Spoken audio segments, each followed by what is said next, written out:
আসসালামু আলাইকুম। আশা করি সকলে ভালো আছেন।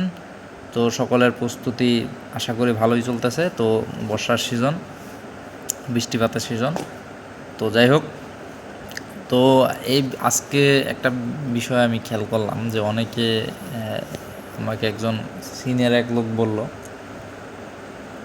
মানে সে অতটা লেখাপড়া করেনি, তো সে বলল যে চাকরির জন্য কি আলাদা করে আবার পড়াশোনা করা লাগে? এই যে পড়তেছো তোমরা, যেমন আমি মাস্টার্সে আছি ফাইনালে, তো এই পড়া দিয়ে কি কাজ হবে না, নাকি আলাদা করে আবার পড়াশোনা করা লাগে? তো তাকে মোটামুটি আমি বুঝালাম। তো ভাবলাম যে এটা নিয়ে একটা ভিডিও করি। তো দেখেন, আমরা যারা একাডেমিক পড়াশোনা করতেছি, আমার প্রায় 20+ চলতেছে একাডেমিক পড়াশোনা। 2006 থেকে শুরু করেছি, 26 সাল। তো এখনও পর্যন্ত আমি দুর্ভাগ্য একজন মানুষ, এখনও পর্যন্ত আমার পড়াশোনা শেষ হলো না। চাকরির প্রস্তুতি কবে নিব, চাকরির জন্য কবে দৌড়াবো, এখনও কোনো কিছু ঠিক নাই। তো আমার চেয়ে জুনিয়র যারা আছে, অনেকে আছে চাকরি বাকরির চেষ্টাও করেছে, অনেকে চাকরি পেয়েও গেছে। তো সেটা একটা ভাগ্যের নির্মম পরিহাস। তো সেটা নিয়ে হয়তো আমার চ্যানেলে মাঝে মধ্যে আমি ভিডিও করি।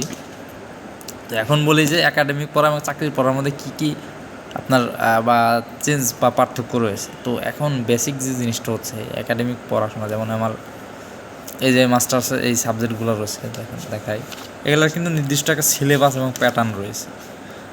সিলেবাস, চাকরির পরীক্ষারও সিলেবাস আছে বা প্যাটার্ন আছে, কিন্তু সেটা আনকমন একটা বিষয়, কিন্তু এটা কমন বিষয়।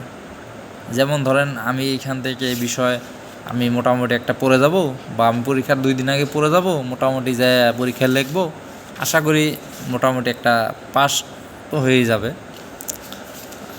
তো বিষয়টা হচ্ছে এমন। আর চাকরির ক্ষেত্রে বছরের পর বছর আপনি যদি অধ্যাবসায় করেন, বছরের পর বছর লেগে থাকবেন, দেখবেন যে একটা প্রিলি পাস করতে একটা চাকরির পরীক্ষায় আপনার অবস্থা খারাপ হয়ে যাবে।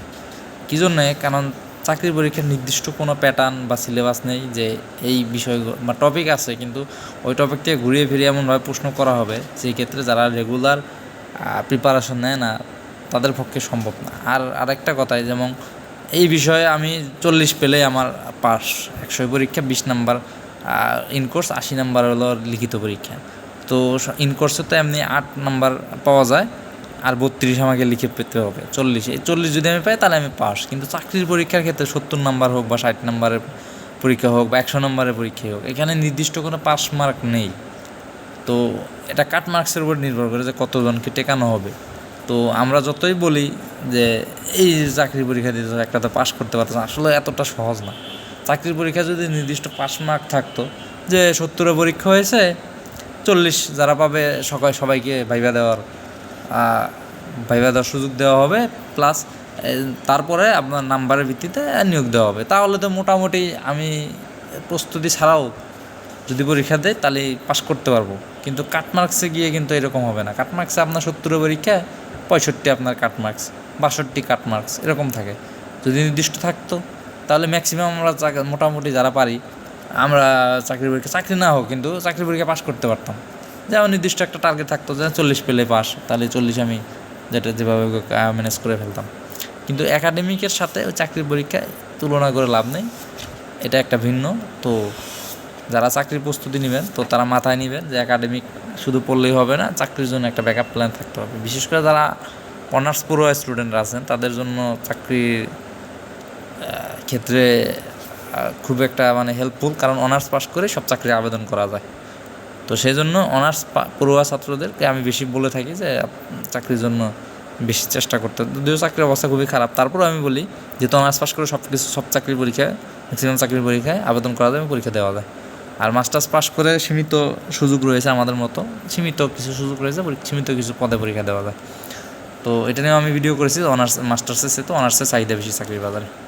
তো যাই হোক, তো চাকরির জন্য আলাদা প্রিপারেশন একাডেমিকের সাথে মিলিয়ে লাভ নেই। একাডেমিক মোটামুটি আমরা ম্যাক্সিমাম লোকই পাস করে, অনার্স করে, অনেকে মাস্টার্স করে, আমার মতো মাস্টার্স করতেছে।